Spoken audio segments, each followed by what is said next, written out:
यानंतर विद्यार्थ्यांना काही प्रश्न असतील तर विचारू शकतात.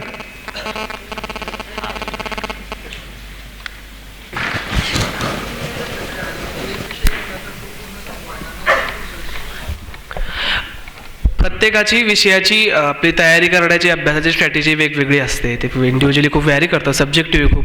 माझं असं होतं की जोपर्यंत एक पुस्तक हातात घेतलं, समजा पॉलिटीचं पुस्तक हातात घेतलं, जोपर्यंत ते संपत नाही तोपर्यंत मी थांबायचं नाही. मग 2 दिवस लागू दे किंवा 1 दिवस लागू दे किंवा 3 दिवस, ते संपल्यानंतरच मग दुसऱ्या विषयाचं दुसरं पुस्तक, अशी माझी स्ट्रॅटेजी होती. पण बरेच जण असं करतात की 3 तास हा विषय, 3 तास दुसरा विषय, आपल्या इंटरेस्टप्रमाणे असतो. मी तसं केलेलं. सध्या LPSला प्राध्यापक आहे जालन्याच्या तुमच्या गावात म्हणजे सेलगावला माझे ग्रामसेवक म्हणून खास मी तुम्हाला बघण्यासाठी आलो. आणि मी जेव्हा MPSC करतो, मी स्वतः पण MPSC करतो. आता सध्या परमनंट आहे LPS कॉलेज साताऱ्याला. आता मी बदली होऊन आलो आहे. मला फक्त UPSCचं माहीत नव्हतं. मी MPSC करतो. MPSC मी 2 वेळेस मेन्स आणि प्री पास झालो आहे. आणि माझी खूप तळमळ असायची, कारण मी जेव्हा एक साईड माझा जॉब असायचा, मी परमनंट आहे सध्या क्लासरूममध्ये मी बोलतोय. पण मी जेव्हा MPSC करायचो मला असे प्रश्न पडतात की बाबा मी का डेप्युटी कलेक्टर होत नाही, का मी कलेक्टर होत नाही, पण तुमच्या मी करू शकतो. सर मला फक्त MPSC आणि UPSCचं जो तुम्ही जे निवेदन केलं ते फक्त मला थोडं. सर मला माफ करा, तुमच्या ह्या प्रश्नात तुमच्या शुभेच्छेसाठी मी आभारी आहे. पण तुमचा जो प्रश्न आहे की MPSC आणि UPSC दोघांचं नियोजन, मी MPSCच्या 2 प्रिलिम फेल झालेलो आहे. त्यामुळे मला MPSC बद्दल खरंच सांगता येणार. I am very sorry. पण इथं युनिक अकॅडमीमध्ये येऊन तुम्ही विचारू शकता की कसं करता येईल. एक ज्या गोष्टी मला जी माहिती आहे की MPSCमध्ये खूप फॅक्च्युअल विचारतात, सिलेबस लिमिटेड आहे पण त्याची खोली जास्त आहे. UPSCमध्ये सिलेबस वास्ट आहे पण खोली तेवढी नाही आहे. त्यामुळे जास्त खोल जाऊन जास्त रिव्हिजन करावी लागते आणि जास्त फॅक्च्युअल गोष्टी डोक्यात ठेवाव्या लागतात. कधी कधी रट्टा पण मारावा लागतो. त्यामुळे UPSC जशी प्रिलिम आहे तशी पूर्ण MPSC आहे. आणि त्यापेक्षाही विचित्र पद्धतीचे प्रश्न असतात, तुम्ही बघितले असतील. म्हणजे त्यामुळे ती डिटेलमध्ये जाऊन तयारी करणं मला वाटतं गरजेचं आहे. स्पेशली आता CSATकडं तुम्हाला जर प्रिलिम पास व्हायचं असेल तर क्वालिफाईंग नाही आहे MPSCला, UPSCला तसं नाही आहे. त्यामुळे ते क्वालिफाईंग करणं तुम्हाला CSATकडं देखील जास्त लक्ष देणे गरजेचं आहे. अदर जे आहे ते MCQ आहे, ते काही फारसं हे नाही आहे, पण तुम्ही ते बघून घ्या थोडंसं. Thank you sir. एकच मिनटं, माफ करा मला. तुम्हाला मी एक उलट प्रश्न विचारतो. म्हणजे हे उलट म्हणजे तुम्हाला मी विद्यार्थी मानतो म्हणून मी उलट विचारतो. आता प्रश्न विचारल्यावर तुम्ही संधी दिली मला चांगली. ओके, तुम्ही 2 मेन्स दिलेले आहेत बरोबर. तुम्हाला एक X स्कोर आला असेल, X काहीतरी. ओके, प्रत्येक म्हणजे 1, 2, 3, 4 आणि 2 कंपल्सरी विषय आहेत MPSC मेन्सला. तर ते तुम्ही ऑलरेडी केलेलं असेल की या विषयासाठी मी अमुक अमुक वाचलं होतं, एवढ्या वेळा वाचलं होतं, एवढे प्रश्न सोडवले, एवढे प्रश्न चुकले आणि एवढा माझा फायनली स्कोर आला.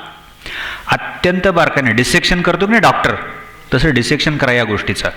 कारण मलाही सांगता येणार नाही आणि कोणालाच सांगता येणार नाही. म्हणजे so you dissect your self, म्हणजे की तुम्ही काय वाचलं त्याच्यावरती तुम्ही प्रश्न ॲक्च्युली किती सोडवले आणि बरोबर किती आले, चुकले किती आणि स्कोअर किती आला. म्हणजे हे जोपर्यंत तुम्ही बारकाईने लक्षात घेत नाही तोपर्यंत कळणार नाही आपल्याला. कदाचित असं कळेल आपल्याला हे सगळं केल्यावर की अरेच्या मी फारच कमी वाचलं होतं, अरेच्या बाकीचे जेवढे वाचतात तेवढं वाचलं पण एकदा दोनदाच वाचलं होतं, अर्ध्या गोष्टी आठवत होत्या, अर्ध्या गोष्टी विसरून जात होतो मी. म्हणजे अरेच्या, मी मुद्दाम सांगतो ह्या शब्द घेऊन, म्हणजे की मी वाचलं पण चांगलं, रिव्हिजन पण चांगली केली, पण MPSCच्या दोन्ही परीक्षा या ऑब्जेक्टिव्ह टाईपच्या असल्यामुळं इथं प्रश्नांचा सराव करणं भयानक महत्त्वाचं ठरतं. म्हणजे तो मी केला का मी फक्त वाचत गेलो, रिव्हिजन करत गेलो आणि प्रश्नपत्रिका डायरेक्ट प्रश्नपत्रिकेमध्ये जाऊन सोडवली. म्हणजे असंही कदाचित लक्षात येईल की असे काही प्रश्न आहेत जे मला फार त्रास देत आहेत. अन्सार सरांनी त्याचा उल्लेख केला, फॅक्ट्स असू शकतात म्हणजे की त्या मला नाही लक्षात राहत, समजतात मला पण लक्षात नाही राहत. म्हणजे आणि नेमकं बरोबर MPSCनं पूर्व किंवा मुख्य परीक्षेमध्ये त्याच्यावरती प्रश्न विचारले. मी ज्यानं सुरुवात केली ना, म्हणजे की तुम्हाला जी परीक्षा द्यायची आहे तुम्ही दिलेली आहात, म्हणजे 2 टप्पे तुम्ही तिथपर्यंत गेलेले आहात, तर होतंय काय, म्हणजे काय प्रकारचे प्रश्न विचारले गेले आहेत, ज्याच्यातले चुकतायत किती आणि बरोबर किती येत आहेत, आणि चुकणारे प्रश्न असतील तर का चुकतायत ह्याचा अत्यंत बारकाईने 2 दिवस देऊन ॲनालिसिस करा. तुम्हाला बरोबर उत्तर सापडेल. Don't worry about that.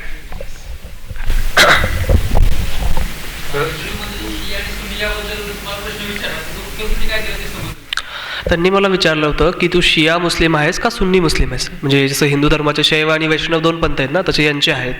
तर मी म्हटलं मी इंडियन मुस्लिम आहे, दुसऱ्या गोष्टीवर माझा विश्वास नाही. हे उत्तर मी दिलेलं होतं. आणि सांगायचं राहून गेलं, मला इंटरव्ह्यूला 275 पैकी 199 मार्क्स आहेत, खूप जास्त आहेत. Yes. ते कोणाचं असेल. Yes. जी ऑल इंडिया टॉपर आहे तिला 195 मार्क आहेत, 195 मार्क आहेत, आणि अन्सारला 199 मार्क. त्या पुण्यातील लोकांकडून तुम्हाला जो त्रास झाला, स्टोरी ऐकली होती, त्यावेळेस त्याचा परिणाम तुमच्या स्टडीवर झाला का? मी खूप ॲक्च्युली मला 1% लोकांनी त्रास दिला, 99% लोकांनी खूप मदत केलेली आहे. तुम्ही जर उदाहरण बघितलं तर माझे 10 मित्र होते, 10 पैकी फक्त 1 मुस्लिम होता, बाकी सगळे दुसऱ्या धर्माचे होते. तुकाराम जाधव सर, बाकीचे लोक सगळे नॉन मुस्लिम होते. त्यामुळे कसं असतं, आपल्या समाजामध्ये ना गहू वगैरे आणतो, एखादा किडा निघतो त्याच्यात, तसा एखादा किडा असतो 1%. ते त्रास देतात आपल्याला, आपण पॉझिटिव्हली राहायचं, पॉझिटिव्हली त्यातून एनर्जी घ्यायची की हे बदलण्यासाठीच आपल्याला IAS व्हायचं आहे. तर माझ्या अभ्यासावर चांगला परिणाम व्हायचा त्याचा.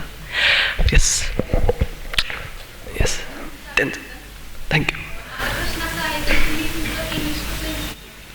इंग्लिश इम्प्रूव्ह मी जसं केलेलं, मी NCERTs इंग्रजीतून वाचल्या, 40-50% जो अभ्यास होता इंग्रजीतून केला, कॉलेजला इंग्लिश घेतलं होतं, त्यामुळे भरपूर इंग्लिश वाचायचो. आता द हिंदू आपल्याला वाचावं लागतो किंवा इंडियन एक्सप्रेस, तर भरपूर इंग्लिश वाचणं हे एक गोष्ट आहे. दुसरी गोष्ट, वाचत असताना काही शब्द आपल्याला कळले नाही तर डिक्शनरीतून अर्थ काढून तो शब्द लिहून घेणं, जमलंच तर पाठ वगैरे करणं, पुढच्या वेळेस आपल्या लिखाणात किंवा बोलण्यात तो शब्द आणणं.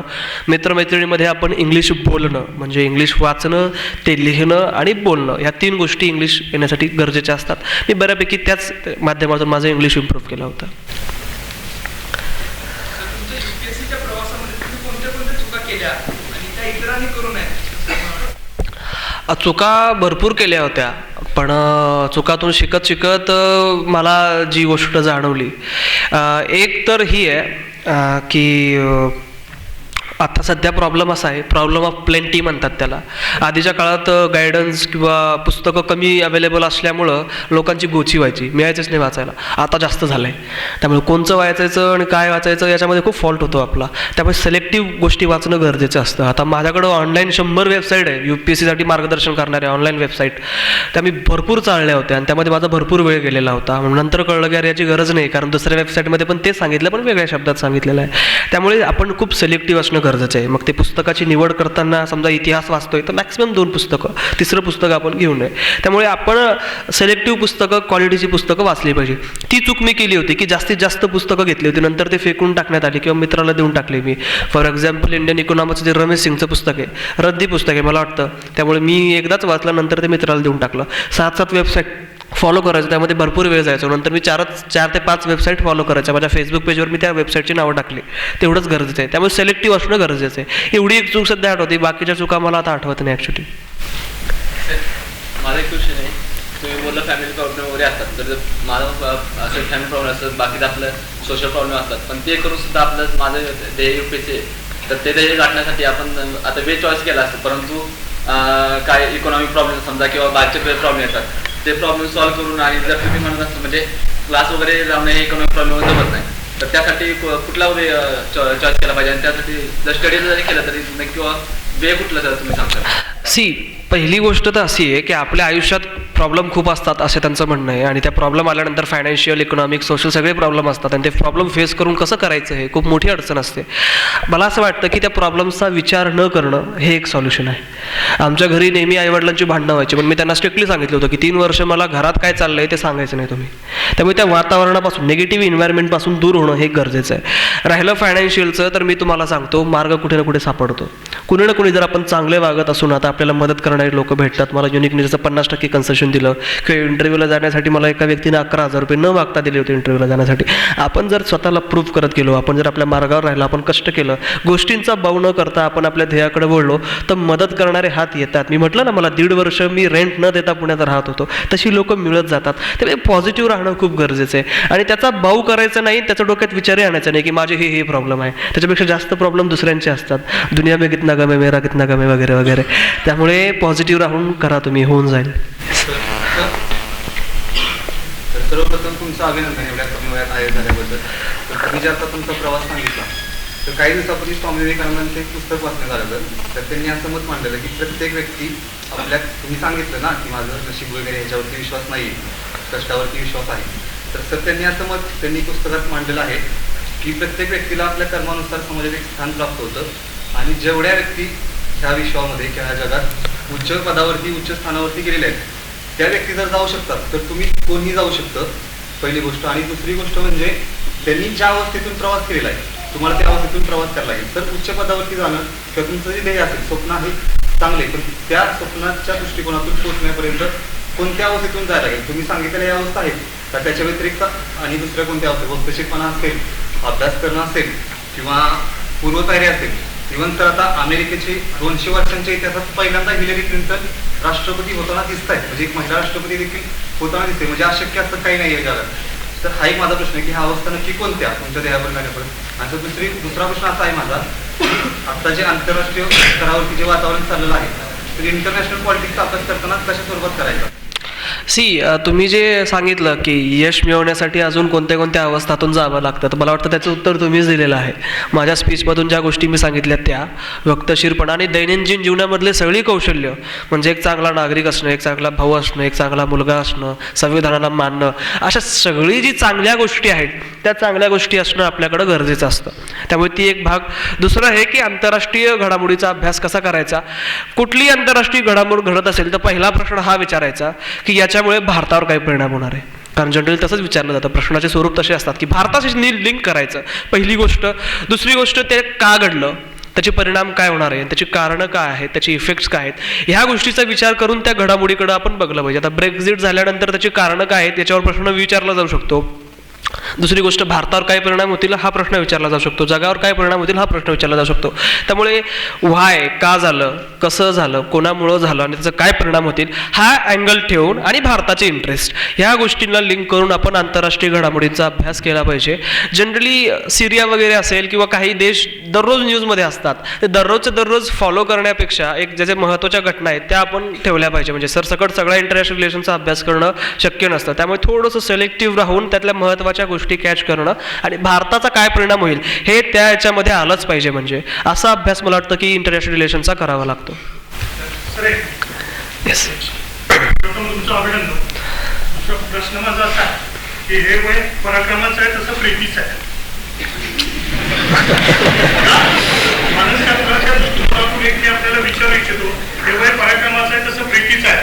ह्या वयातली वादळ आणि विजा जे जिथं इंद्रियाला असतात आणि तारुण्याची दृष्टी जाते, अशा वेळेला आपण आपल्या भावनेची शुद्धता आणि श्रेष्ठता कशी टिकवली त्या संदर्भात माझं ध्येय क्लिअर होतं. मी UPSCच्या प्रेमात पडलो होतो फक्त. आणि मी मान्य करतो त्या गोष्टी, पण आपल्याला कसं आहे कॉस्ट बेनिफिट जे असतं आपल्याला ॲनालिसिस करावं लागतं की काय कॉस्टवर आपल्याला काय बेनिफिट होणार आहे.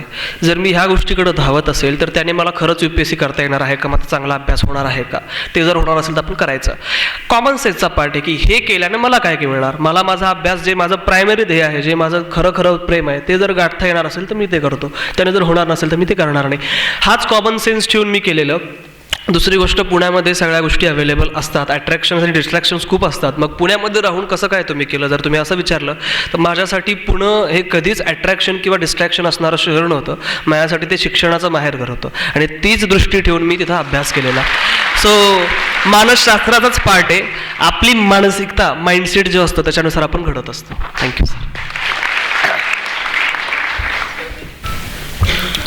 पहिलं तर तुमचं अभिनंदन. आणि माझा प्रश्न असा आहे की थिंकिंग पॉवर इम्प्रूव्ह करण्यासाठी काय केलं पाहिजे. थिंकिंग पॉवर इम्प्रूव्ह करण्यासाठी विचार केला पाहिजे. थिंक करणं गरजेचं असतं.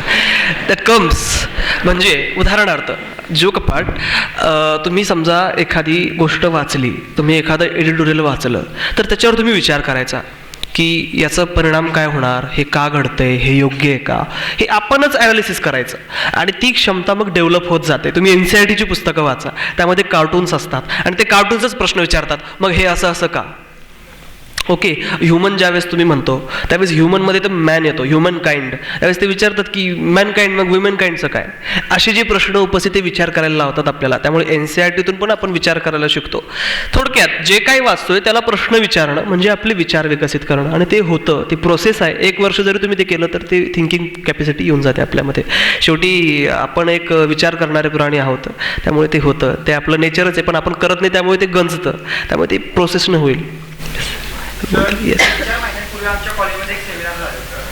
तर त्या काळात आम्हाला असं एक चार्टचं डिस्ट्रीब्युशन दाखवलं होतं, इंटेलिजन्स क्युरिओसिटी म्हणून. तर त्या चार्टमध्ये असं होतं की तुम्हाला जर सायन्टिस्ट बनायचं असेल तर तुमचा IQ अबाव 150, जर IPS किंवा IS पोस्ट घ्यायचं असेल तर 140, PSI वरील असेल तर 130. तर तुमचं काय हार्ड वर्क आणि विल पॉवर हे सगळं बदलू शकते का, काय हे सगळं खरं आहे? मला वाटतं बदलू शकते. तुम्ही भारत आंधळेचं उदाहरण बघितलं असेल तर त्यांनी ते प्रूफ करून दाखवलेलं आहे. कुठेच काही नव्हतं, 10वी कसं बसं पास झालं, 12वी कसं बसं पास झालं, कुठेतरी जॉब केला, PSI झाले, काय काय केलं, आणि शेवटी UPSCतून IRS पण झाले. तर त्याने ते बदलता येतं. शेवटी इंटेलिजन्सपेक्षा जो IQ म्हणतो आपण त्याला, EQ बरोबरच इमोशनल कोशंट असणं देखील गरजेचं आहे. त्याच्या सायकोलॉजीचा उल्लेख केला तर त्या दोन्हीच्या कॉम्बिनेशनने करता येतं. पराक्रम करता येतात आपल्याला, आपल्या बुद्धीच्या पलीकडे आपण जाऊ शकतो, करता येतं. 1 सेकंड, येस, 1 मिनटं, तुम्ही तिघही उभे राहा म्हणजे एक करून देते. येस,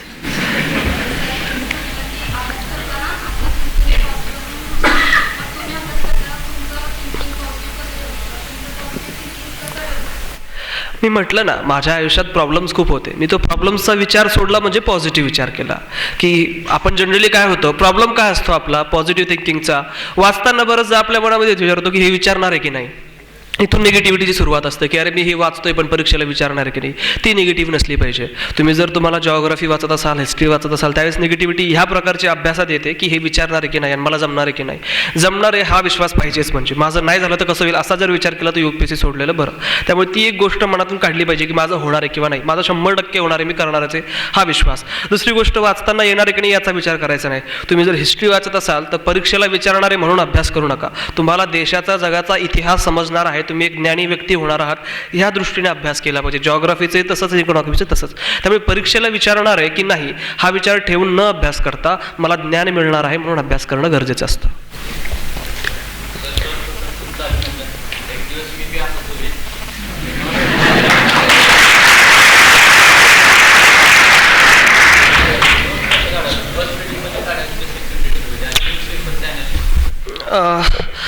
नोट्स कशा काढायच्या आहे प्रत्येकाच्या वेगवेगळ्या असतात. माझी स्टाईल सांगतो, ते फॉलो करू नका, जर आवडली तरच फॉलो करा. थोडक्यात सांगतो 2 मिनिटामध्ये. फर्स्ट रिडिंग फक्त वाचून काढणं, सेकंड रिडिंगला अंडरलाईन करणं, थर्ड रिडिंगला जे अंडरलाईन केलं ते वाचून नोट्स काढणं. अशा प्रकारचं मी करायचो. त्याच्यामध्ये मी काय करायचो की मला आधी मी एका पानावर सगळ्या नोट्स काढायचो आणि त्यामुळे ते वाचायला खूप जड जायचं. अरे पान संपतं कधी, म्हणजे आपला माइंडसेट असतो ना सायकोलॉजीकडे पुन्हा. तर मी काय करायचो, त्या पानाचे 4 तुकडे करायचो, त्या 4 तुकड्यावरती नोट्स काढायचो. मग ते गठ्ठा मोठा दिसला आणि लवकर संपलं की बरं वाटायचं की चला लवकर नोट्स संपल्या. नोट्स मायक्रो असल्या पाहिजे. 10 पानाचं वर्णन आपल्याला एका पानात करता आलं पाहिजे. महत्त्वाच्या मुद्देच तिथं आले पाहिजे. नोट्सची दुसरी गोष्ट अशी आहे की नोट्समध्ये सरसकट सगळं नाही लिहायचं. आपल्याला असं वाटतं की ही गोष्ट जी आहे जी मला लक्षात राहणार नाही आहे त्याच गोष्टीच्या नोट्स काढायच्या. अदरवाईज ज्या गोष्टी आपल्याला कळलेल्या आहेत त्याच्या नोट्स नाही काढल्या तरी चालतात, ते आपल्या ब्रेनमध्ये फिट होणं गरजेचं. पण हा विश्वास असणं गरजेचं आहे की हे मला कळलं आहे, याची नोट्स काढण्याची गरज नाही. जे लक्षात राहत नाही त्याच्या नोट्स काढायच्या, मायक्रो नोट्स त्याही, आणि त्या वारंवार रिवाईज करायच्या. अशा प्रकारच्या आपल्या नोट्स असल्या पाहिजे. दुसरी गोष्ट, थोड्याशा मनोरंजक नोट्स काढायच्या. म्हणजे मी काय करायचो की मी गुगलवरती जाऊन गुगल इमेजेसवर गेलो आणि तिथं प्राण्यांच्या ब्लँक इमेजेस ज्या होत्या पेंटिंग्स काढलेल्या त्या मी डाउनलोड केल्या आणि त्याच्या प्रिंट्स काढल्या. मग मासा असेल तर मासाचे ते पंख वगैरे सगळ्या गोष्टी, फुलपाखरू, त्याच्यामध्ये मी अशा रेषा करायचो, पार्ट करायचो आणि त्यामध्ये नोट्स काढायचो. त्यामध्ये वाचताना जरा बरं वाटायचं डोळ्यांना. असं काहीतरी मनोरंजक तुम्ही करू शकता. थोडंसं खेळीमेळीच्या वातावरणामध्ये नोट्स काढल्या पाहिजे. दुसरा प्रश्न तुमचा जो होता की पेपर कसा वाचायचा, पेपर वाचण्यापूर्वी सगळ्यात महत्त्वाची गोष्ट ही आहे की करंट अफेअर्सवर प्रश्न कसे विचारतात हे कळणं खूप गरजेचं आहे. देन जाऊन आपल्याला कळेल की कोणती न्यूज वाचायची आणि कोणती नाही वाचायची. त्यामुळे आधी ॲनालिसिस करा की सिलेबसला करंट अफेअर नावाचा चॅप्टर आहे, त्यामध्ये कंपोनंट्स आहे आणि त्या कंपोनंट्सवर प्रश्न कसे विचारले त्या दृष्टीने आपण ते पेपर वाचला पाहिजे आणि मग बरोबर आपल्याला ती दृष्टी येऊन जाते. त्यातही मी म्हणेल की रिजनल नावाची जी पानं असतात हिंदूमधली किंवा कुठल्याही पेपरमधली त्याचे फक्त माथळे वाचायचे की कुठं ॲक्सिडेंट झालं, कुठं कुत्रं वगैरे मेलं, असं काहीतरी फक्त हेडलाईन्स वाचायच्या. अदरवाईज ती पानं स्किप करून एडिटोरियल वाचणं गरजेचे असतात. त्याच्यानंतर national page, economy page, international, स्पोर्ट्सचे महत्त्वाचे जे न्यूज असतील त्या आणि फ्रंट पेज, अशा एकंदरीत न्यूजपेपरचं वाचन केलं पाहिजे. पण ती दृष्टी येणं गरजेचं आहे की वाचायचं काय एक्झॅक्टली. फॉर एक्झाम्पल उदाहरण देऊन सांगतो. आमच्या वेळेस न्यूजमध्ये नामधापा नॅशनल पार्क होता, तिथं गेंड्यांची सेकंड हायेस्ट नंबर आहे असं तिथं न्यूजमध्ये आलं होतं. ते एन्व्हायरमेंटला विचार दिला असं मला वाटलं, म्हणून मी नामधापा ह्या राज्यामध्ये आहे आणि सेकंड नंबरची गेंड्यांची पॉप्युलेशन आहे रिनो. मग मी ते तसं केलं आणि म्हटलं की हे पुरेसं नाही आहे, नामधापा पण पहिल्यांदा ऐकलं म्हणून थोडंसं नेटवर जाऊयात. मग गुगल करून नामधापाची माहिती काढली थोडीशी. UPSCला त्या नामधापाचं वर्णन आलं की असं असं हे नॅशनल पार्क आहे, हे तिथं घडतंय आणि खालील 4 पैकी तो कोणतं आहे ते ओळखा. ऑब्व्हियसली नामधापा, कारण ते सेकंड नंबरची रिनोची पॉप्युलेशन तिथे ते ऑप्शन काहीतरी दिलेला होता आणि माझं ते बरोबर आलं. अशा पद्धतीचा करंट अफेअरचा अभ्यास पाहिजे त्यांचा. आणि मग तुम्ही उभंच राहा. हां, येस सर.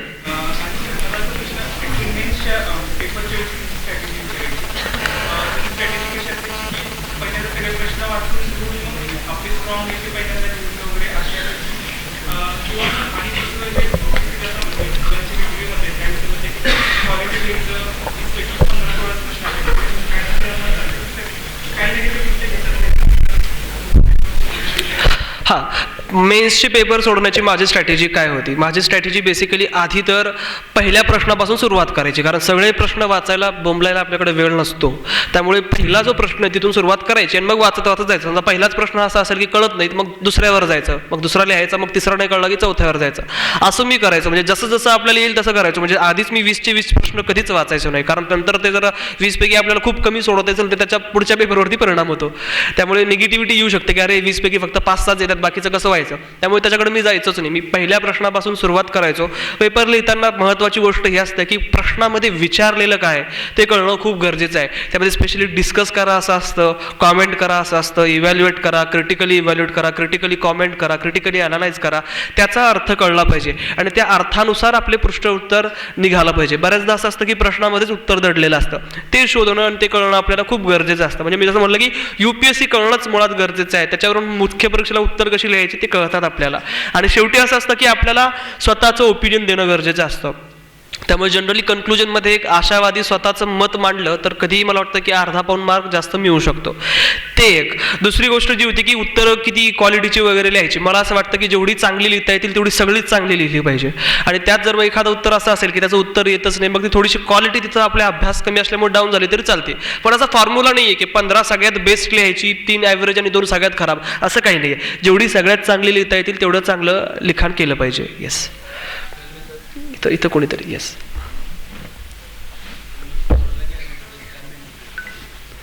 कशाला गेल्यानंतर इंटरव्ह्यूला टाईम मॅनेजमेंट अभ्यासाचा की इंटरव्ह्यूच्या दरम्यान.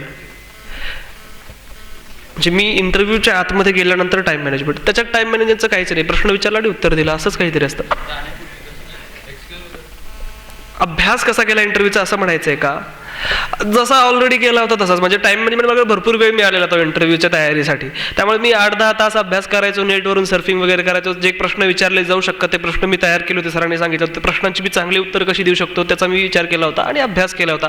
टाईम मॅनेजमेंट जनरली जो UPSCचा मी केला होता. माझा जे काही दिवसाचा शेड्यूल असायचा, एवढा तास अभ्यास, एवढा तास ते बघणं, व्हिडिओज बघणं, स्पेशली राज्यसभा TVचे, अशा गोष्टी मी मॅनेजमेंट केलं होतं. म्हणजे त्यात काही वेगळं असं काही नव्हतं. म्हणजे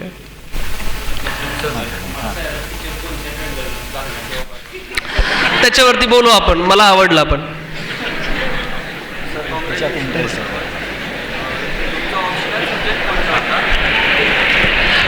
एक मिनिट थोडंसं डिबेटेबल आहे म्हणून मी टाळतोय. त्यांनी विचारलं माझा ऑप्शनल सब्जेक्ट कोणता होता. माझा पॉलिटिकल सायन्स होता. आणि दुसरी गोष्ट अशी की निवडायचा कसा, कारण भरपूर ऑप्शनल सब्जेक्ट आहे, त्यातला निवडायचा कसा असतो. बेसिकली असं आहे की जो विषय सगळ्यात जास्त आवडतो तो निवडला पाहिजे, ज्याच्यामध्ये सगळ्यात जास्त इंटरेस्ट आहे तो निवडला पाहिजे आपण. मग असं होतं की बरेच जण म्हणतात की माझं इंजिनिअरिंग झालं पण मला ह्युमॅनिटीज आवडतं, तर मला असं वाटतं की ह्युमॅनिटीज घेतलं पाहिजे. BAचे विद्यार्थी असतात तर जनरली ज्या विषयामध्ये तुमचं BA झालं ते घेतलेलं कधीही बरं पडतं, कारण त्याच्यावरती भरपूर गोष्टी आपल्या वाचून झालेल्या असतात, ओव्हरलॅपिंग गोष्टी असतात. त्यामुळे जे डिग्रीला आहे ते केलं पाहिजे. पण डिग्री बळजबरीने करण्यात आली असेल तर मग आपल्याला जो आवडतो तो सब्जेक्ट आपण इंटरेस्ट आहे म्हणून घेतला पाहिजे. तिसरी गोष्ट असं होतं की इंटरेस्ट आहे एखाद्या सब्जेक्टमध्ये, खूप आवडतो मला तो विषय, पण त्याचं मटेरियलच मार्केटमध्ये अवेलेबल नाही आहे. एखादा सायन्सचा सब्जेक्ट असू शकतो की त्याचं मटेरियल नाही आहे किंवा मराठीत नाही आहे. अशा वेळेस जो सेकंड नंबरला जास्त आवडतो तो विषय घेणं कधीही योग्य असतं. सायन्स बॅकग्राऊंडचे जे मुलं आहेत त्यांचं नेहमी गोची असते की आम्हाला सायन्सचे सब्जेक्ट नाही घ्यायचे, आर्ट्सचे घ्यायचे आहेत, पण कोणता घ्यावा कळत नाही. सोशो घ्यावा, पॉलिटिकल सायन्स घ्यावा, हिस्ट्री घ्यावा, काही कळत नाही. बेसिक आहे की 6वी 7वीचं प्रत्येक विषयाचं एक NCERT घ्यायचं, सगळे एकत्र बसून वचून काढायचे आणि मग विचार करायचा की याच्यापैकी सगळ्यात जास्त मला काय आवडला, जो आवडला तो विषय घ्यायचा. येस सर, प्रिलिम्स स्टडी आधी करायचा की मेन्स? मी बोललो त्याच्याबद्दल आधी. माझ्याकडे 2 वर्षाचं प्लॅनिंग होतं माझं. 1 वर्ष मी फक्त UPSC समजून घेण्यात माझा गेलं. सेकंड इयरला मी ऑप्शनलचा अभ्यास आणि मुख्य परीक्षेचा अभ्यास केला. नंतरच्या 3 महिन्यामध्ये रिव्हिजन आणि नंतर पूर्वपरीक्षा, असा एकंदरीतच प्लॅन असला पाहिजे. आधी कधीही मुख्य परीक्षेचा अभ्यास करावा लागतो, कारण शेवटी मग ताजं प्रिलिम द्यायचं असतं. अदरवाईज प्रिलिम जवळ आलेली मेन्सचा अभ्यास करतोय असं होऊ नये. इकडे तर विचारलेलं. येस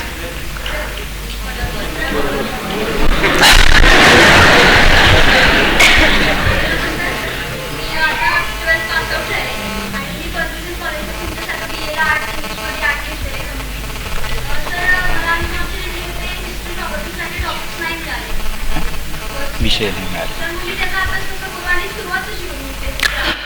नाही मिळाले असले तरी इंजिनिअरिंगवाल्यांना बिचारांना कुठं मिळतात.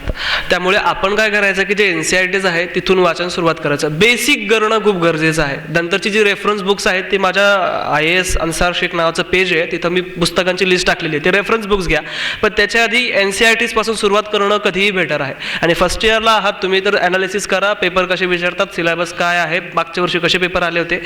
NCERTs आणि पेपर वाचण्याची सवय एवढं फर्स्ट इयरला करणं गरजेचं आहे. उभा राहा तुम्ही, विचारा बिंदास. IAS झाल्याबद्दल तुमचं अभिनंदन. पण आता खऱ्या अर्थानं तुमची ही चालू झाली. तर आताचं दलितचे राजकारण पाहता आपल्या महाराष्ट्राच्या आणि देशाच्या हितासाठी तुमच्याबद्दल म्हणजे मनात काय म्हणजे बदल करण्याचे काय टार्गेट?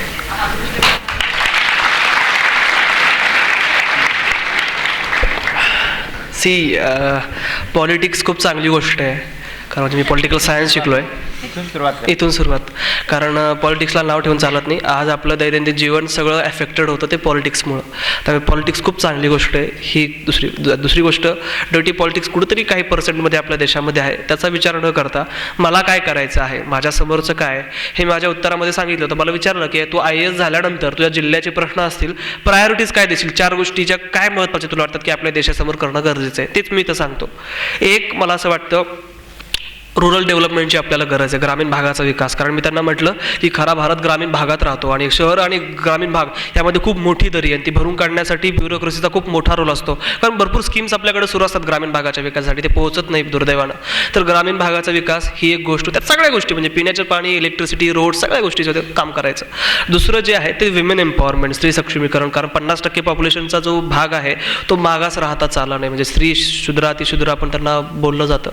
तर त्यांच्या एम्पॉवरमेंटसाठी मला काम करायचं आहे. तिसरी गोष्ट जी होती ती पुअर सेंट्रिक अकाउंटेबल गव्हर्नन्स, जे मी स्वतः भोगलेलं होतं की गरिबांना जो अधिकारी आहे तो आपला सेवक वाटला पाहिजे, आपला मास्टर किंवा राजा वाटू नये. तर एक, त्यांना सुसंगत असं प्रशासन, त्यामध्ये भ्रष्टाचाराचा अभाव आणि अकाउंटेबिलिटी, ते मला द्यायचं आहे. आणि चौथं म्हणजे हिंदू मुस्लिम यामध्ये धार्मिक सलोखा टिकवून ठेवणे. ह्या 4 गोष्टी माझ्या प्रायोरिटीज आहेत.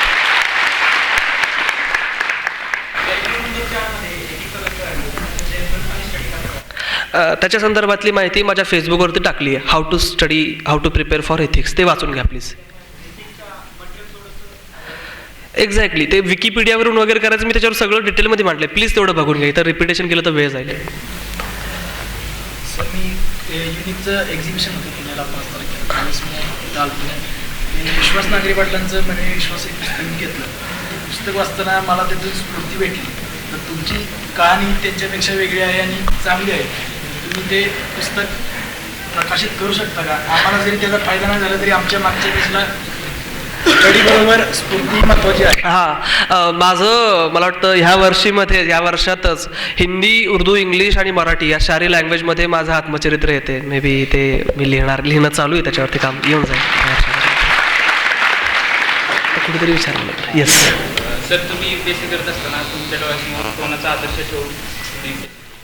माझे आदर्श माझे आई वडील आणि फुले शाहू आंबेडकर.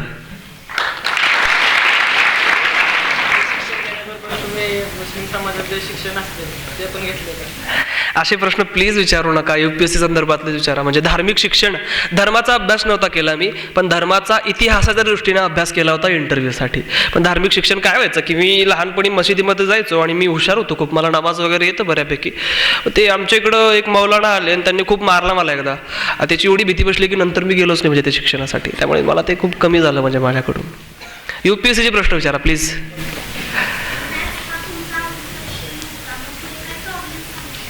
आणि प्रिलिमसाठी गरजेचं होतं मॅथ्स वगैरे करणं, पण ते नव्हतंच, आमचं वीक होतं कारण व्यवस्थित शिकवलं नाही आणि मला इंटरेस्ट नव्हता. त्यामुळे मी मॅथ्स अवॉइड केला कारण मी पेपरचं ॲनालिसिस केलं होतं आणि मला कळलं की फारसे फार 80 पैकी 10 क्वेश्चन मॅथ्सवर येतात. असे बोंबल्याला आपल्या 80 पैकी 80 सोडून होत नाही. त्यामुळे आपण जे आपले स्ट्रेंथ आहेत, लॉजिकल रिझनिंग माझं चांगलं होतं आणि इंग्लिश कॉम्प्रिहेन्शन, मग मी त्याच्यावरच जास्त फोकस केला. मॅथ्सचं टेन्शन नाही घेतलं मी. थोडीशी रिस्क होती पण घ्यावीच लागते. मुळात UPSC करणं हीच एक रिस्क आहे. थोडीशी रिस्क घ्यावी लागते तिथे.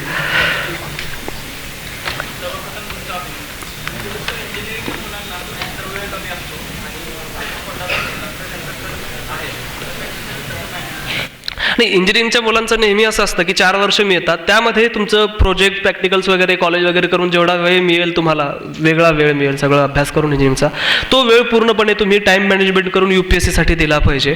दुसरी गोष्ट, जनरली इंजिनिअरिंगची मुलं काय करतात की इंजिनिअरिंग झाल्यानंतर 1 वर्ष सुट्टी काढतात, म्हणजे जॉब वगैरे न करता 1 वर्ष गॅप घेऊन पूर्ण वेळ UPSCचा अभ्यास करतात. आणि सुदैवानं इंजिनिअरिंगवाल्यांना अभ्यास करायची चांगली सवय असते, आम्हाला BA वाल्यांना सवय वगैरे नसते जास्त, पण इंजिनिअरिंगचे मुलं चांगले परिश्रम घेऊ शकतात आणि चांगलं त्यांना स्मार्ट वर्क करता येतं म्हणजे अभ्यास. त्यामुळे 1 वर्षामध्ये ते करून होऊ शकतात. म्हणजे तर ते 1 वर्ष गॅप घेऊन थोडंसं करावं लागतं, कारण 4 वर्षामध्ये जर समाधानकारक अभ्यास नाही झाला तर 1 वर्ष गॅप घेऊन अभ्यास केला पाहिजे. UPSC साठी पर्यायी व्यवस्थेचा काही विचार केलेला होता का? आणि आत्महत्येचं प्रमाण वाढत आहे, अतिरेकी महत्वाकांक्षा आहे, तर अशा वेळेला तुम्ही बाबा UPSC क्रॅक करता. ओके, सरांचा शेवटचा प्रश्न आहे, 2 विचारले त्यांनी. सरांनी विचारलं की प्लॅन बी माझा काहीतरी होता का, पॅरलल काहीतरी. सर, मला असं वाटतं की असला पाहिजे. म्हणजे UPSCमध्ये थोडंसं अनप्रेडिक्टेबिलिटी आहे, थोडीशी कॉम्पिटिशन जास्त आहे. परिश्रम करूनही कधी कधी काही जण असे की खूप मेहनत घेतली पण काहीतरी झालं आणि ते नाही होऊ शकले, एका मार्कानं कुठंतरी काहीतरी गेलं. प्लॅन बी आपल्या आयुष्यात असला पाहिजे, तो प्रत्येकाने आपापला ठरवायचा असतो. काय माझ्या बाबतीत प्लॅन A to Z फक्त UPSCच होतं, कारण माझ्याकडे दुसरा मार्ग नव्हता, माझी परिस्थिती तशी होती, त्यामुळे हेच माझं आयुष्य होतं. येस, तुमचं विचारलं ना आधी, एकच प्रश्न, एक व्यक्ती एक प्रश्न. माझा प्रश्न आहे, तर आपण कॉलेजला असतो त्यावेळी काय काय विषय असे असतात की त्यांना म्हणजे संस्कृत वगैरे घेतात, 100 पैकी 100 मार्क पडू शकतात. पण काहींना बाबा इकॉनॉमिक घेतले तर 100 पैकी 100 मार्क्स म्हणजे पडू शकत नाही. तर दोन्ही पण मास्टर असते तरी, म्हणजे असं मला अनुभव आलेलं म्हणून विचारतोय. तर UPSC वैकल्पिक विषय निवडताना असे कोणते विषय आहेत का त्याच्यावरती कमी वेळेत लवकर कमांड मिळवता येईल किंवा जास्त मार्क? UPSCमध्ये स्कोरिंग सब्जेक्ट ॲज काही नसतं. तसं असतं सगळ्यांनी मॅथ्स घेतलं असतं, आउट ऑफ पडू शकतात म्हणजे. त्यामुळे तसं काही नसतं. तुम्हाला जो आवडेल तो विषय घ्यायचा. तुम्हाला जर आवडत असेल आणि तुम्ही मनापासून तयारी केली तर 100% तुम्हाला चांगले मार्क्स त्याला मिळतील. मला पॉलिटिकल सायन्स आवडायचा, माझा BAला तो होता, 11वी 12वीला होता आणि मी UPSCसाठी देखील ठेवला कारण मला आवडायचा. आणि त्यामुळे चांगले मला खूप चांगले मार्क्स मिळाले, 500 पैकी 228 मार्क, खूप चांगले मला मार्क्स मिळालेले आहेत. त्यामुळे जो आवडतो तो घ्यायचा. स्कोरिंग सब्जेक्ट किंवा कमी वेळेत करून होणारा असं काही विषय नसतो, शॉर्टकट कुठंच नसतं, लवकर होणारा असं काही नसतं, तेवढा वेळ द्यावा लागतो त्याला. येस,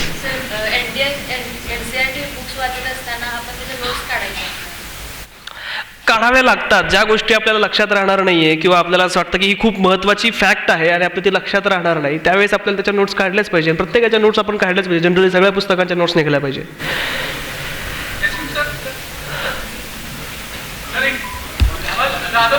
प्रश्न आहे,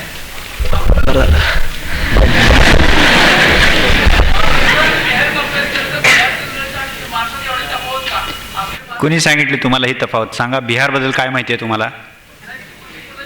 असलं करायचं नाही. इथं कोणीतरी विचारलं मला, अन्सारला प्रश्न विचारला होता कशाबद्दल, IQ EQ बद्दल. तुम्ही पहिला प्रश्न त्या शिक्षकाला विचारायला पाहिजे होता, सोर्स काय तुमचा ते दाखवायचा. What is the source? याला म्हणायचं, यांनी विचारलेल्या प्रश्नाचं उत्तर. विचार कसा करायचा, इथून सुरुवात करायची की जे आपल्याला समोर सांगितलं जातंय ते डोळे झाकून स्वीकारायचं नाही. ओके, सो माहितीचा स्रोत चेक करा पहिलं. म्हणजे मी माझ्यावर पण विश्वास ठेवत नाही, म्हणजे लक्षात आलं ना? म्हणजे ओके, सो म्हणजे आपण याचा अर्थ समोरच्याचा अनादर करतोय असं नाही, पण मला कॅन्डिडेट म्हणून हा प्रश्न पडला पाहिजे की जर हे असं सांगत असतील तर ते मला डिस्टर्बिंग वाटलं पाहिजे म्हणजे. आणि त्या सगळ्याचं उत्तर तुम्हाला अन्सारच्या कथनात मिळालेलं आहे की नाही? म्हणजे मग तुम्हाला हा पुन्हा प्रश्न पडला पाहिजे की असं जर असेल तर हे कुठनं आलेलं आहे म्हणजे. ओके, एक आता तुम्ही जो मला प्रश्न विचारलात की आत्ता एक पोस्ट फिरते महाराष्ट्रामध्ये खूपच विचित्र अशा प्रकारची, तो जर तुमच्या माहितीचा स्रोत असेल तर त्याच्यासारखं वाईट काहीच नाही म्हणजे. ओके, पण तरी देखील मी आता मूळ मुद्द्याकडे येतो.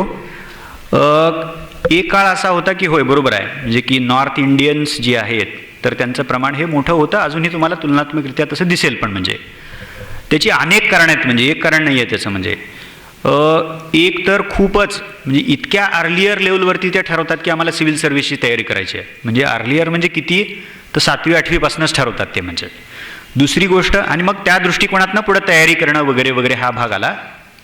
त्याच्यातनं एक कल्चर तिथं निर्माण झालेलं दिसतं तुम्हाला. सो जितके तुमच्या राज्यातनं जास्तीत जास्त विद्यार्थी निवडले जातील त्याच्यातनं मग प्रेरणा घेऊन त्यांच्या अनुभवाचा लाभ घेऊन मग जास्त विद्यार्थी तिकडे जाऊ शकतात. तिसरी जी गोष्ट आहे की तिकडे ऑप्शन्स काय आहेत बघा.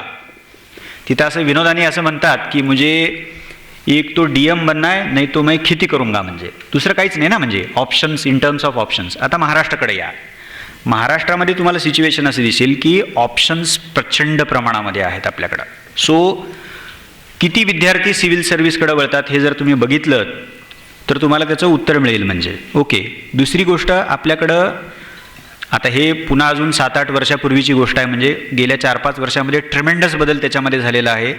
तो बदल काय आहे की पूर्वी जाणीव नसल्यामुळे विद्यार्थी उशिरा या क्षेत्राकडे वळायचे. म्हणजे ग्रॅज्युएट झालेला आहे, पोस्ट ग्रॅज्युएट झालेला आहे, मग आता काय करायचं तर चला MPSC UPSC करूयात. म्हणजे इतक्या उशिरा जर तुम्ही या क्षेत्राकडे वळलात तर मग जे व्हायचं ते नुकसान होतंच. म्हणजे एक तर तुमची निवड उशिरा होईल किंवा कदाचित 1-2 वर्ष झाल्यानंतर जर निवड नाही झाली तर मग प्रेशर यायला लागतं, आपलं वय वाढायला लागतं, त्यामुळे ती जी एक स्वस्थता मिळायला लागते तर ती स्वस्थता मिळत नाही. म्हणजे पण आता चित्र खूप बदलतं आहे, लक्षात ठेवा. त्यामुळे मी तुम्हाला जो मुद्दा म्हणून थोडंसं तुम्हाला रागवलं असं वाटत असेल म्हणजे की त्याचा सोर्स काय, म्हणजे त्या माहितीचा सोर्स काय. आणि यावर्षी जवळपास 10% आसपास, म्हणजे एकूण नंबर जर तुम्ही बघितला तर 10% विद्यार्थी त्या फायनल आकड्यामध्ये महाराष्ट्रातले आहेत. म्हणजे आणि जर तुम्ही त्यातही असं बघितलं की IAS, IFS आणि IPS पदी निवडलेली विद्यार्थी तर त्याची संख्या आत्तापर्यंतच्या ह्याच्यामध्ये मोठी येते. म्हणजे त्यामुळे असं जर कोणी काही फिरवत असतील त्या सोशल मीडियावरनं की नाही महाराष्ट्रातले विद्यार्थी असं करतात वगैरे वगैरे, तर ते खोटं आहे, त्याच्यावरती तुम्ही विश्वास ठेवू नका. म्हणजे आणि शेवटचा भाग त्याच्यामध्ये मी सांगतो की याच्यातनं आपण शिकायला काय पाहिजे की ह्याचा अर्थ सगळ्यांनीच UPSC MPSC करायला पाहिजे असं काही नाही आहे. पुन्हा त्याच मुद्द्याकडे येतो आपण की तुमची इच्छा असेल तर तुम्ही त्याच्याकडे वळा. 1, 2 जितक्या लवकर तुम्हाला वळता येईल तेवढं तुम्ही वळा. आणि 3 सगळ्यात महत्त्वाचं त्याच्यासाठी जे करणं गरजेचं आहे ते अत्यंत प्रामाणिकपणे तुम्हाला करावं लागेल.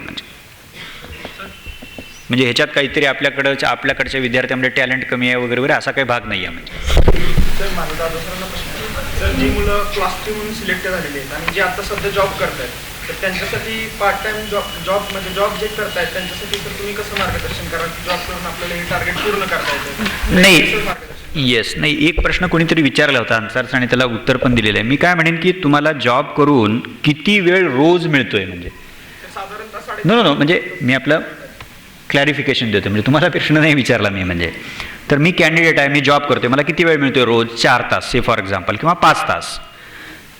तर मला आठवड्याभरामध्ये किती वेळ मिळतोय गुणिले 7 दिवस. म्हणजे कदाचित असं होईल की 5 दिवस गुणिले 4 आणि शनिवार रविवार कदाचित जास्त वेळ मिळेल. म्हणजे सो एका आठवड्यामध्ये मला क्युम्युलेटिव्ह एकत्रित किती वेळ मिळतोय हे पहिलं आपल्याला कळलं की मग त्यावेळेचं डिस्ट्रीब्युशन, आपण तयारी केव्हा सुरू करतोय, आत्ताच सुरू करत असू तर मेन्सनं तयारी करायला पाहिजे. मग मेन्समध्ये विषय किती आहेत, त्यातला अवघड कुठला आहे, वेळखाऊ कुठला आहे, मग हे सगळे बारकावे नंतर तुम्हाला बघता येतील. म्हणजे सो मग ते विषय घ्या.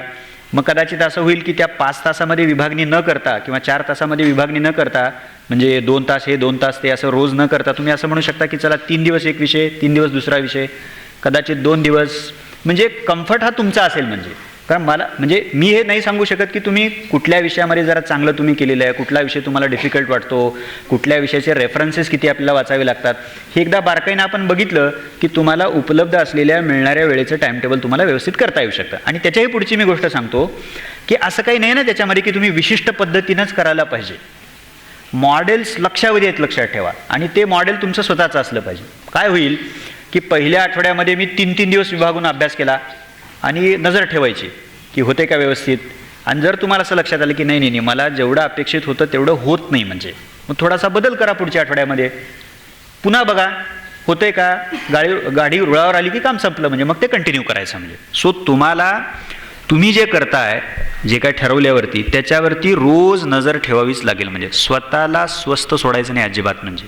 ओके, अजिबात नाही म्हणजे. हां, जेन्युअन कारण असेल म्हणजे विषय अवघड असल्यामुळं मला 2 दिवसाच्या ऐवजी 4 दिवस लागले, 10 तासाच्या ऐवजी 12 तास लागले, हे ठीक आहे म्हणजे. पण आपणच काहीतरी काम चुकारपणा करत असू, आपलंच दुर्लक्ष होत असेल तर मग स्वतःला माफ नाही करायचं म्हणजे. कारण 365 दिवस आपल्यालाही तेवढेच आहेत, निद्राणंही तेवढेच आहेत. तुमच्या बाबतीत तर ते अर्ध्यावर येणार म्हणजे. त्यामुळे तुम्हाला सेकंदाचा अत्यंत विचारपूर्वक वापर करावा लागेल. सर मी आता 10th पास केली CBSE स्कूलमधलं. मी 5वीपासून यांसाठी बुक्सचा अभ्यास केला आहे. तर UPSC जर माझं एम असेल तर माझी पूर्ण तयारी कशी असावी? 11वी-12वी तुम्ही 11वी-12वी चांगल्या प्रकारे करा आणि ते करत असताना थोडंसं न्यूजपेपर वाचण्याची एक सवय लावा, इंग्लिश न्यूजपेपर. तेवढं जरी केलं आणि चालू घडामोडीवर नजर ठेवली म्हणजे बातम्यांच्या स्वरूपात असेल किंवा राज्यसभा लोकसभा TV चे डिबेट्स असेल, ते 2 वर्ष तुमचा अभ्यास करता करता बघा. खरी तयारी 12वी नंतर तयारी सुरू मला वाटतं खऱ्या अर्थाने होते, कारण त्यावेळेस आपण मॅच्युअर होतो.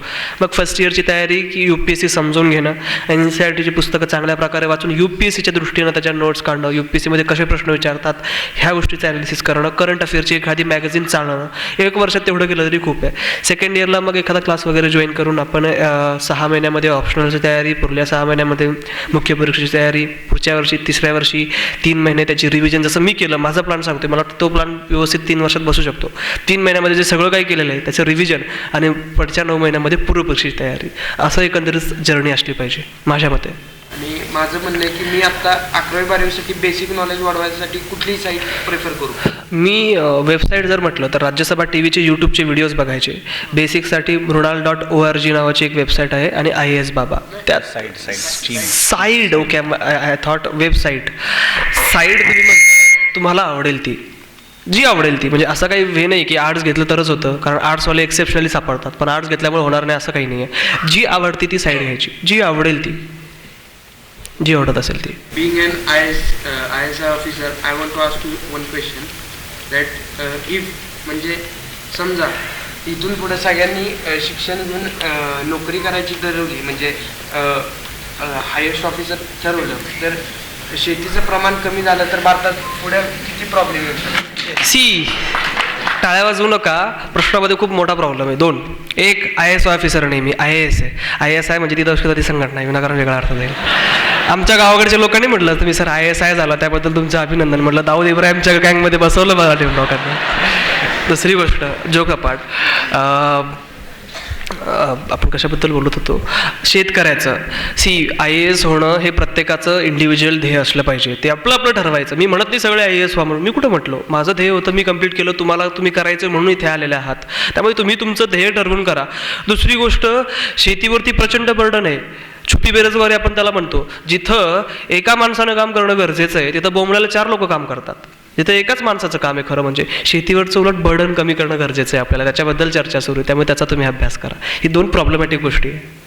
त्यामुळे सगळे IAS झाल्यानंतर शेतकऱ्यांचं कसं व्हायचं किंवा सगळे डॉक्टर झाले तर पेशंट कोण होणार, अशा स्वरूपाचं नाही आहे. माझा क्वेश्चन तसा नव्हता शेतकऱ्यांचं कसं. माझं म्हणणं तुमचं ओपिनियन म्हणजे तुमच्याकडे आन्सर काय असेल आपल्याला हा प्रॉब्लेम सॉल्व्ह. ओके, IAS झाल्यानंतर शेतकऱ्यांचा महत्त्वाचा जर काही इश्यू असेल आपल्या महाराष्ट्रामध्ये किंवा देशभरामध्ये, सिंचनाच्या ज्या सोयीसुविधा आणि मार्केटच्या आहेत त्यामध्ये प्रचंड प्रॉब्लेम आहे. आणि त्यासाठी आपल्या गव्हर्नमेंटने बऱ्याचशा स्कीम्स सुरू केलेल्या आहेत. प्रधानमंत्री कृषी सिंचाई योजना आत्ता लॉन्च झालेली आहेत, पण दुर्दैवानं कुठे कुठे कसं होतं की ग्रासरूट लेवलपर्यंत त्याचे फायदे पोहोचत नाही आणि त्याच्यामध्ये प्रॉब्लेम असतो ब्युरोक्रेसीमध्ये. तर एक चांगला अधिकारी म्हणून मी त्यांच्या शेतकऱ्यांसाठी शासनाने जे काही गोष्टी केलेल्या आहेत ते फायदे त्यांच्यापर्यंत पोहोचवणं ही एक पहिली महत्त्वाची गोष्ट आहे आणि ती मला वाटतं की खूप महत्त्वाची आहे. पुढं चालून जर मी ॲग्रिकल्चर मिनिस्ट्रीमध्ये सेक्रेटरी झालो तर त्यावेळेस मी चांगल्या योजना आणाव्यात यासाठी देखील काम करू शकतो. एक ब्युरोक्रेट म्हणून माझ्या हातात तरी तेवढ्या गोष्टी आहेत, मला आता तरी तेवढं वाटतं. सिस्टीममध्ये गेल्यानंतर मला आणखी पर्याय असतील त्यावेळेस मी ती करेल. थँक्यू. येस, झालं का? ओके.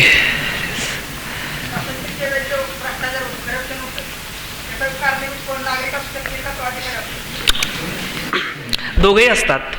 दोन प्रकारचं करप्शन असतं, मी अभ्यास केलाय म्हणून सांगतो. एक असतं कलुजनल करप्शन, ज्यामध्ये ते संगणमताचं करप्शन, की एक माणूस जातो आणि तो म्हणतो की एवढे पैसे घेईन, माझं हे काम करून दे, त्यावेळेस तो अधिकारी ते पैसे घेऊन काम करतो, म्हणजे दोघांचं संगणमत असतं. दुसरं असतं एक्सप्लॉयटेटिव्ह करप्शन, ज्याला म्हणतात मला वाटतं, की ज्यामध्ये शोषणात्मक भ्रष्टाचार ज्याला म्हणतात. त्यामध्ये एक गरीब व्यक्ती स्वतःचा हक्क असतं की बाबा माझं हे काम आहे ते करून द्या मला, हक्काने शासनाने आमच्याशी झालं होतं, पण तो अधिकारी म्हणतो की तू एवढे पैसे देतो तुझं काम करतो. हे दोन प्रकारचं शोषण आहे. यामध्ये दोन्ही गोष्टी जबाबदार असतात. डिपेंड करतो केस काय आहे, की केस पहिली आहे का की ज्यामध्ये दोघं जण मिळून भ्रष्टाचार करत आहेत, का केस दुसरी आहे. त्याच्यामुळे ते सगळे फॅक्टर्स त्याच्यामध्ये कारणीभूत असतात. त्याच्यानंतर कल्चरचा भाग आहे, त्या कार्यसंस्कृतीचा त्याच्यामध्ये भाग आहे, आपल्याला जो इतिहास मिळाला त्याचा भाग आहे, आपलं जे जीवनमान बदलते, चंगळवाद बोकाळतोय, आपल्या गरजा वाढलेल्या आहेत, आपल्या लोभ वाढलेला आहे, ग्रीड वाढलेला आहे, अशा भरपूर गोष्टी कारणीभूत आहेत. त्या बाबतीत जर तुम्हाला कोणी वळवत असेल प्रयत्न करण्यावर तुम्ही त्याला कशा पद्धतीने सांगितलं? मी आधीच म्हटलं UPSCचे प्रश्न विचारा, ही मी स्वतः भोगलेला आहे. त्यामुळे याच्या बाबतीतला माझा तर दृष्टिकोन जो असेल की नियमांना फॉलो करणं, जर तो माणूस नियमांना फॉलो करत असेल, तो योग्य असेल तर त्याचं काम करणं, मग तो श्रीमंत असो किंवा गरीब असो, मी त्याच्याकडे अर्थातच वळणार नाही. त्याच्यासाठी भरपूर ऑप्शन्स गव्हर्नमेंटने उपलब्ध करून दिलेले आहे ब्युरोक्रेसीला, आमचे काही हात बांधलेले नसतात, त्यामुळे भरपूर ऑप्शन्स आहेत. सर, आपण बेसिकली NCERTची पुस्तकं रेफर करतो, त्याचबरोबर मराठी भाषेमध्ये अशी काय पुस्तकं आहेत का ज्याचा आपल्याला उपयोग होतो? NCERT बेसिकसाठी गरजेचं आहे. आत्ता युनिक अकॅडमीचं एक पुस्तक पब्लिश झालं आहे, ज्यामध्ये NCERTच्या सगळ्या पुस्तकांचा सार आहे मराठीमध्ये. ते पुस्तक एक उपयोगाचं ठरू शकतो. NCERT वाचण्यामध्ये अडथळे येत असेल तर ते पुस्तक वाचा. त्याचबरोबर स्टेट बोर्डाची तुम्हाला वाटत असतील गरजेचे आहे तर वाचा, मी नव्हते वाचलेली. आणि रेफरन्स बुक भरपूर आहेत मराठीमध्ये, रेफरन्स बुक्सची कमी नाही आहे, म्हणजे ते बुक्स तुम्ही वाचू शकता. अभिनंदन सर.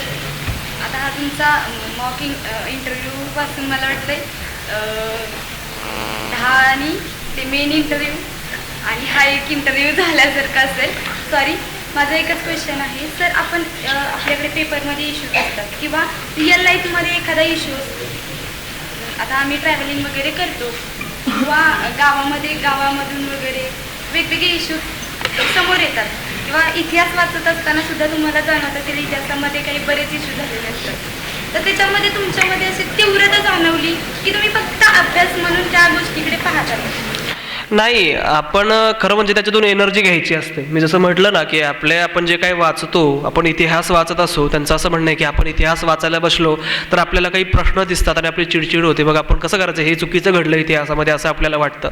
तर त्यातून तेच एनर्जी घ्यायची असते की हे पुढं होऊ नये, इतिहास त्यासाठी शिकायचा असतो की भूतकाळ भविष्यकाळात तसं होऊ नये म्हणून तो एक अँगल ठेवायचा. दुसरी गोष्ट, आपण समाजामध्ये वावरत असताना खूप प्रश्न आपल्याला दिसतात. चहा प्यायला गेलो की बालमजुरी दिसते, कुठेतरी कौटुंबिक हिंसाचार दिसतो. त्यातून आपण खरं म्हणजे एनर्जी घ्यायची असते. त्या देशप्रश्नांचा अभ्यास कशासाठी करायचा असतो की अधिकारी झाल्यानंतर त्या प्रश्नांची समज आधीच अभ्यास करताना आलेली असते आणि त्याच्यावरचे उपाय देखील आपल्याला अभ्यास करताना कळलेले असतात. त्यामुळे एक जाणीव निर्माण होण्यासाठी तो अभ्यास करायचा असतो आणि त्या अभ्यासाचा उपयोग अधिकारी झाल्यानंतर ते प्रश्न सोडवण्यासाठी करणं गरजेचं असतं.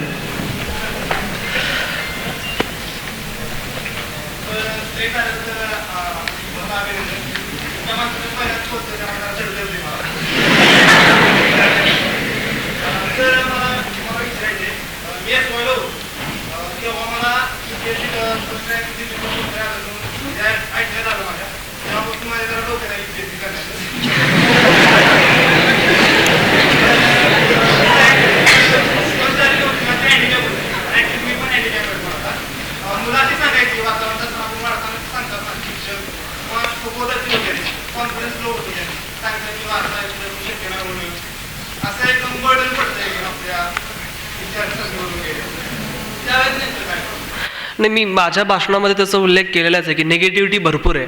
आपण नेहमी काय करायचं की सेल्फ बिलीव्हबद्दल सर बोलले की आत्मविश्वास असला पाहिजे, स्वतःवर विश्वास आहे की ती काही बोलू दे, मी काही झालं तरी करून दाखवणार आहे. एक हँडिकॅप म्हणून तुमच्यासमोर त्या व्यक्तीचा रोल मॉडेल आहे, तुम्ही सांगायचं हे बघ ती होऊ शकते तर मी का होऊ शकत नाही.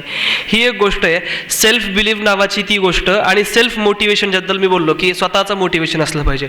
आणि आयुष्यात नेहमी सगळ्यांसाठी ही गोष्ट गरजेची आहे की आपण जी स्पर्धा करतो ती स्पर्धा इतरांशी नाही करायची, स्पर्धा स्वतःशी करायची. आज 9 तास केला नव्हता 10 तास अभ्यास करणार, तो 15 तास करतो म्हणून मी 15 तास करणार असं नाही, पण मी स्वतःची कॉम्पिटिशन करणार, स्वतःच्या दुर्गुणावर मी मात करणार. अशा प्रकारे पॉझिटिव्ह राहून वाटचाल करायची. असे पाय घेणारे लोक खूप सापडत असतात, आपण पॉझिटिव्ह राहून पुढे चालत राहायचं. येस,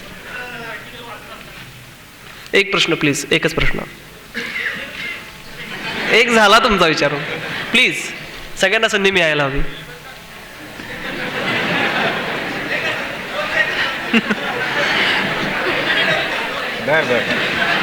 झाला 0 मिनिट झाला.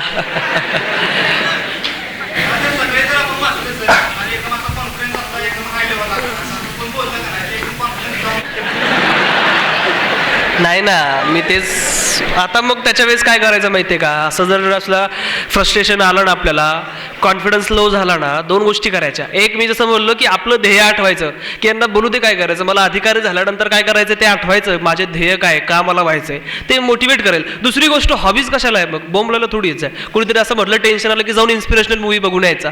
असं काहीतरी ज्या तुमच्या हॉबीज असेल त्याच्याकडे लक्ष घालायचं. जास्तीत जास्त निगेटिव्हिटी टाळायचं त्यांना, म्हणजे एका कारणानं ऐकून दुसऱ्या कारणानं सोडून द्यायचं. अशा गोष्टी ते कौशल्य असतं लाईफमधलं, अधिकारी झाल्यानंतरही अशा गोष्टी खूप होतात. त्यामुळे ते कौशल्य डेव्हलप करायला सुरुवात करा, म्हणजे आतापासूनच.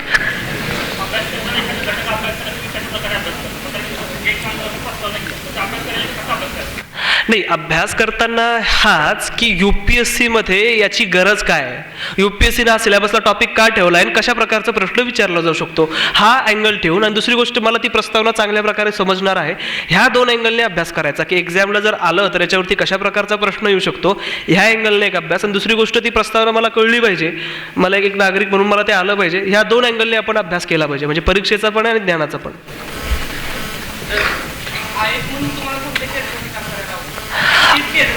मला ॲक्च्युली कुठल्याही केडरला आवडेल. मला चॉईस दिला होता, त्यात मी पहिला चॉईस महाराष्ट्र दिला होता, कारण मी इथंच जन्मलेलो आहे, त्यामुळे इथल्या गोष्टींची मला चांगल्या प्रकारे माहिती आहे, त्यामुळे मी महाराष्ट्र दिलं होतं. पण मला कुठेही काम करायला आवडेल, म्हणजे असं काही नाही, सगळा देश आपलाच आहे. माझं नाव तानाजी नाईकनवरे.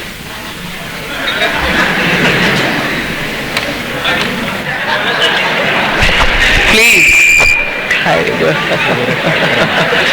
अरे आपण आता त्याच्याबद्दलच बोललो, प्लीज. प्रश्न त्याचा उद्देश असा होता की एवढ्या कमी वयामध्ये तुम्हाला इथून यश मिळालं, तर मला असं विचारायचं आहे की तुमचा जो भाग येतो तो डेझर्टच्या एरियामध्ये येतो, म्हणजे दुष्काळग्रस्त भागामध्ये येतो. तर तुम्हाला असं काय वाटतं की आपल्या भागामध्ये असं काय काहीच ऐकायला नाही आलं मला. माझ्या दुष्काळग्रस्त भागामध्ये काय तुम्हाला एक चांगली प्रशासकीय सेवा करण्याची एवढी चांगली संधी मिळालेली आहे, बरोबर? शेवटचा प्रश्न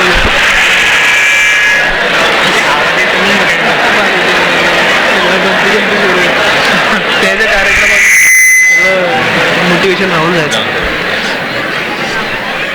हा शेवटचा प्रश्न आहे, त्याचा कार्यक्रम थांबतोय. प्लीज तुम्ही कंटिन्यू करा, प्लीज हसू नका, ते काही हे नाही, म्हणजे कॉमेडी सारखंच नाही येतं. प्लीज. मला काय म्हणायचं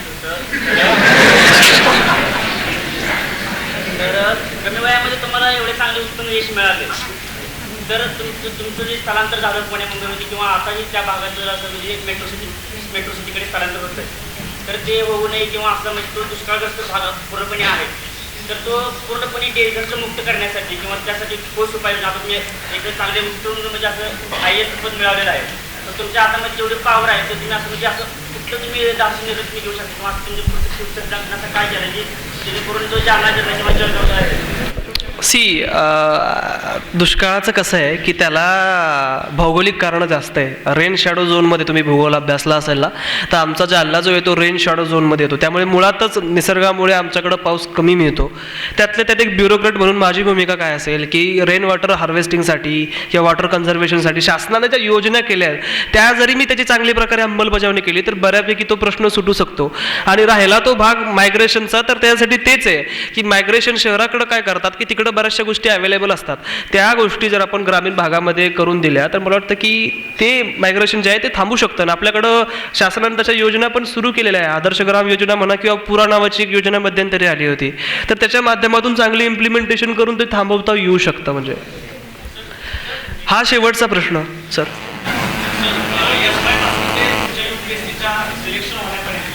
तुम्ही या सगळ्या प्रवासात तुम्हाला हव्याशा वाटणाऱ्या गोष्टींचा त्याग केला का, किंवा ज्या गोष्टी मला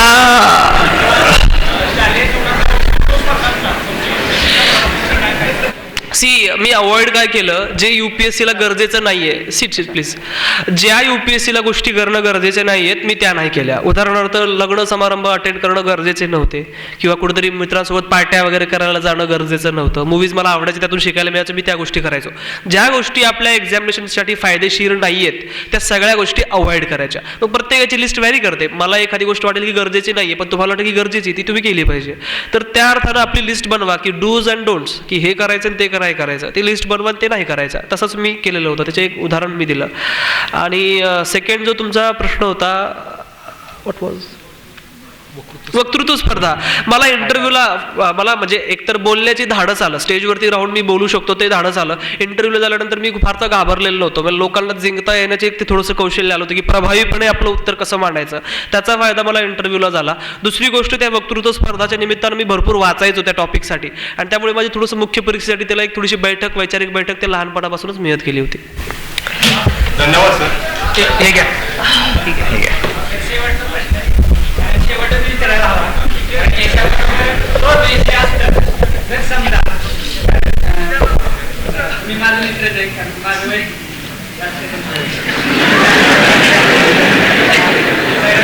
माझ्या गावात आहे, त्याच्या गावात नाही, त्यामुळे मला काय त्याचं वाटत.